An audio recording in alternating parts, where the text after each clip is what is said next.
Assalamualaikum warahmatullahi wabarakatuh. Jumpa kembali lagi dengan saya Udin dalam channel Kim Ude. Asiknya belajar kimia. Materi hari ini adalah komponen penyusun protein, yaitu asam amino. Video sebelumnya sudah saya bahas, yaitu adalah protein itu sendiri. Silakan ditonton dan dilihat di link saya kasih di deskripsi di bawahnya ya, supaya lebih paham untuk menuju komponen penyusun protein atau asam amino. Oke, sebelum asam amino saya bahas, seperti biasa like, subscribe, dan komentarnya. Juga lonceng ditekan supaya tidak ketinggalan video terbaru dari Kim Ude. Oke, kita coba untuk membahas asam amino. Ini yang paling urgen atau yang paling penting pada protein. Ini harus paham dulu tentang apa sih yaitu asam amino.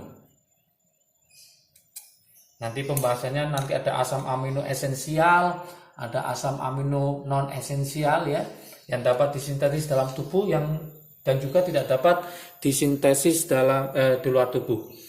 Asam amino adalah merupakan golongan. Jadi asam amino adalah merupakan golongan senyawa karbon. Jadi dia termasuk golongan senyawa karbon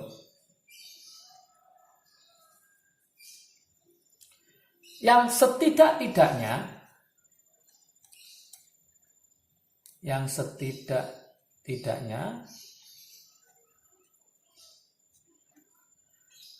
mengandung atau mempunyai, ini yang penting ya, yaitu mengandung apa? Yaitu satu gugus karboksil,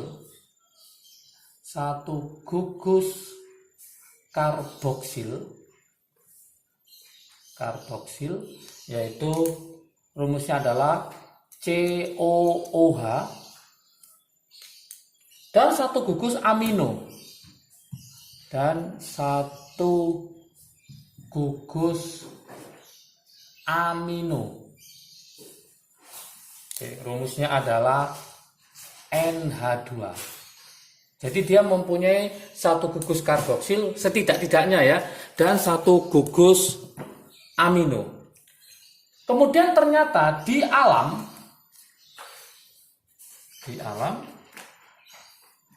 hanya ditemukan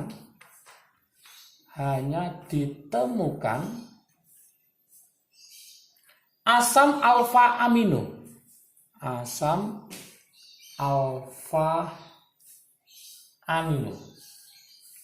Nah, pertanyaannya itu apa sih asam alfa amino itu? Kalau saya buat struktur sederhana dari asam amino itu adalah asam alfa amino seperti ini.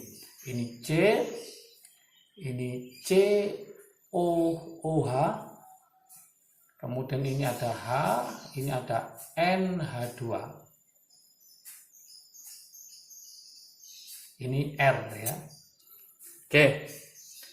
Asam alfa amino itu adalah ini namanya asam alfa amino atau atom C alfa.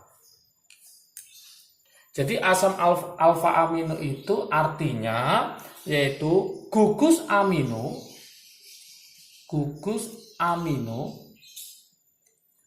terikat pada C alfa, di mana C alfa itu adalah atom C yang terikat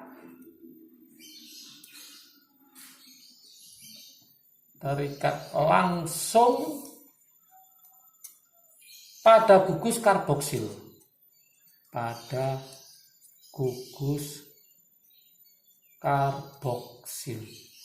Kita lihat sekarang. C ini yang saya kasih titik ini ternyata dia terikat pada gugus karboksil COOH. Inilah yang disebut dengan namanya atom C alfa. Lah, amino yang terikat pada atom C alfa maka disebut asam alfa amino. Maksudnya gitu. Kemudian di sini ada gugus R. Ini R. Gugus R ini adalah gugus pembeda. Jadi gugus R ini adalah gugus pembeda.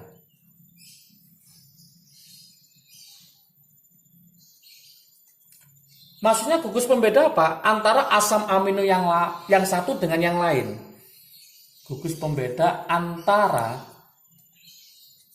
asam amino yang satu dengan yang lain. Jadi gugus R nanti ini akan berperan dalam menentukan struktur, kelarutan, fungsi biologis dari suatu protein, gugus R ini.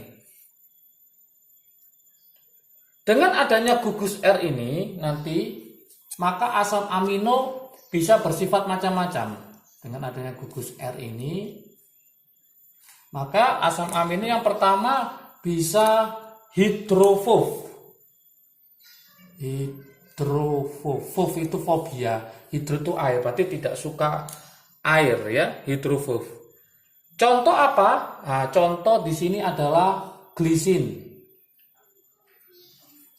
Kemudian alanin. Itu sifatnya adalah hidrofob.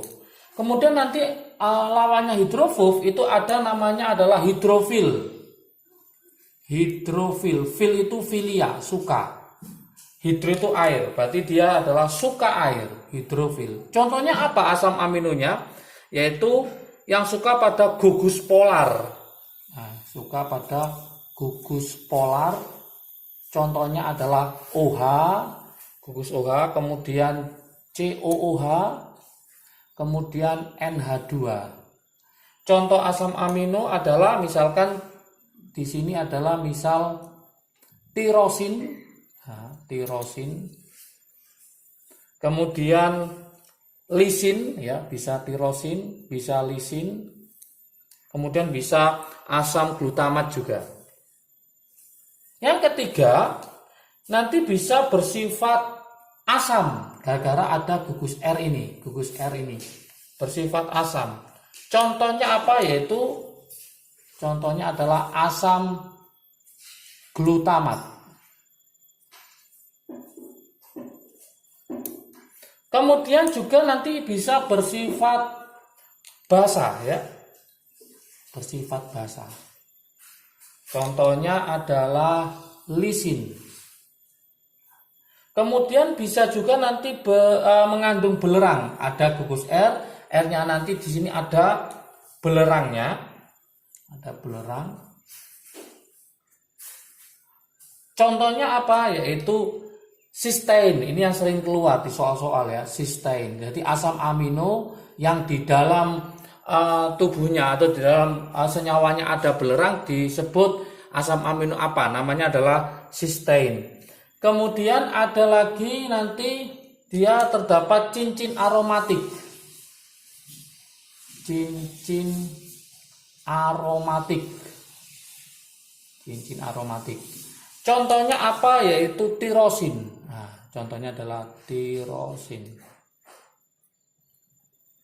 Jadi kesimpulannya dengan adanya gugus R di sini, maka gugus pembeda antara asam amino yang satu dengan yang lain, yang dia menentukan struktur, kelarutannya, kemudian fungsi biologis dari protein tersebut.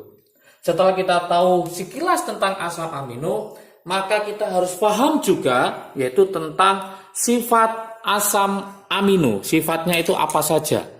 Saya tulis di sini ya. Sifat dari asam amino. Ini yang malah banyak keluar di soal-soal ujian masuk perguruan tinggi, baik SIMA UI, USM ITB, untuk UGM atau UTBK. Sifat-sifat dari asam amino. Maka teman-teman harus paham sifat-sifatnya.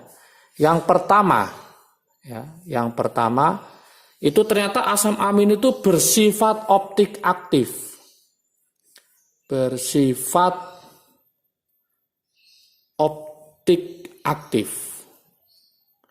Maksudnya bersifat optik aktif itu apa? Artinya asam amino itu nanti dapat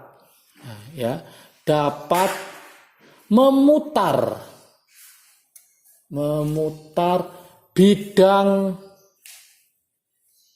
cahaya terpolarisasi. Terpolarisasi. Kenapa dia dapat memutar bidang cahaya terpolarisasi? Karena mempunyai C kiral atau C asimetrik. Nah, pertanyaannya muncul lagi, apa C kiral, apa C asimetrik? Yaitu C yang mengikat keempat atom atau gugus yang beda semua. Awas, yang beda semua. Jadi ternyata sifat asam amino bersifat optik aktif dapat memutar bidang cahaya terpolarisasi karena dia mempunyai C kiral atau C asimetrik. C kiral adalah C yang mengikat keempat atom atau gugus yang beda. Tapi ada pengecualian. Kecuali, ini harus paham. Kecuali siapa asam amino yang tidak bersifat optik aktif? Itu adalah glisin. Kecuali glisin. Ini sangat sering keluar di soal. Apakah semua asam amino bersifat optik aktif? Tidak. Hanya glisin yang tidak bersifat optik aktif. Kenapa? Karena rumusnya glisin, saya buatkan rumusnya glisin, ternyata adalah seperti ini. Yaitu C, ini adalah COOH, ini adalah NH2, ini adalah H, ini adalah H. Ternyata C yang saya kasih titik ini mengikat H yang sama. Padahal ingat, C kiral atau C asimetrik mengikat keempat atom atau gugusnya harus beda semua. Ini ada yang sama. Maka ini tidak bersifat optik aktif. Tidak bersifat optik aktif. Kenapa? Karena tidak ada C kiral. Karena pada glisin ada yang diikat H itu sama, maka dia tidak punya C kiral. Jadi ingat, semua asam amino bersifat optik aktif kecuali glisin. Ingat-ingat. Kemudian nomor 2, sifat yang kedua, ini juga harus paham juga, yaitu dapat membentuk Zwiter ion atau ion Zwiter. Dapat membentuk Zwiter ion atau namanya ion Zwiter. Apa ion Zwiter itu? Ion Zwiter artinya apa? Di dalamnya ada reaksi nanti,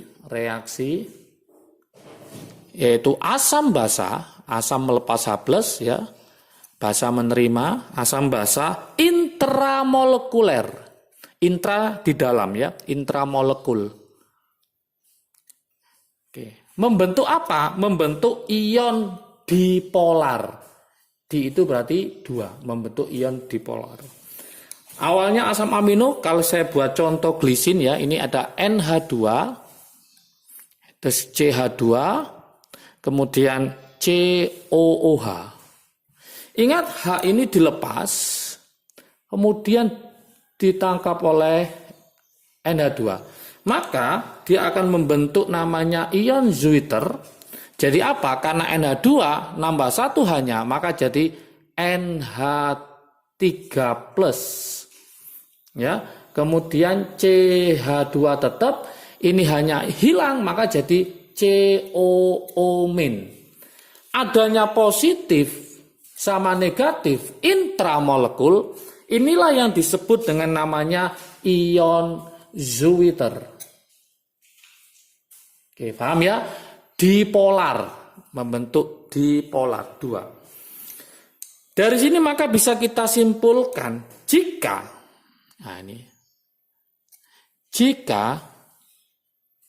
direaksikan dengan asam, jika direaksikan dengan asam, maka asam amino menjadi kation. Asam amino menjadi kation.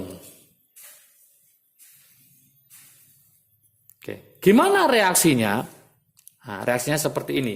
Kita pakai asam amino ya yang sudah jadi Zwitter ion. Berarti NH3 plus, kemudian CH2, kemudian COO-. Kita tambahi sekarang dengan asam, diwakili dengan H+. Maka jadi apa nanti? Maka jadi NH3 plus CH2, maka H+-nya akan diambil oleh COO menjadi apa? COOH. Ternyata dia bersifat kation, ada positif di sini. Maka jika direaksikan dengan asam, asam amino akan menjadi kation. Sebaliknya di sini, jika direaksikan dengan basa, maka asam amino menjadi anion. Berarti anion itu bermuatan apa? Jelas bermuatan negatif. Gimana reaksinya? Sama, kita buat dalam bentuk asam amino yang ion Zwitter. Berarti nanti NH3 plus CH2 COO-, kita tambah OH-. Maka nanti jadi apa? Oke. H di sini ya. H di sini akan kita lepas, maka kembali menjadi NH2, CH2 tetap, COO-nya tetap, H kemudian akan gabung sama OH-, dia akan membentuk H2O. Oke, berarti H yang di sini akan H+-nya dilepas, dia akan membentuk H2O, kemudian NH3 menjadi NH2. Karena ada min inilah, maka dia bertindak sebagai anion. Paham ya? Oke, yang ketiga. Oke, ini juga sering keluar, yaitu asam amino bersifat amfoter.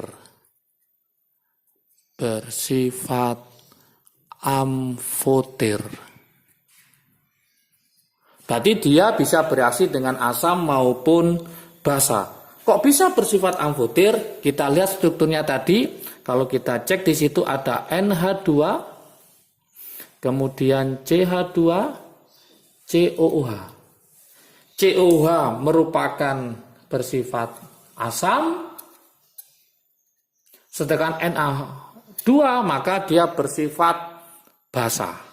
Jadi amfoter bersifat amfoter artinya bisa bereaksi dengan asam maupun bereaksi dengan basa. Yang nomor 4, yang terakhir, sifat dari asam amino adalah berpolimerisasi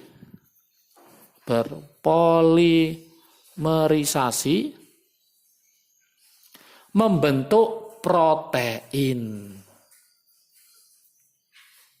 Jadi nanti asam amino sampai tak terhingga, dia akan berpolimerisasi membentuk protein dengan ikatan peptida.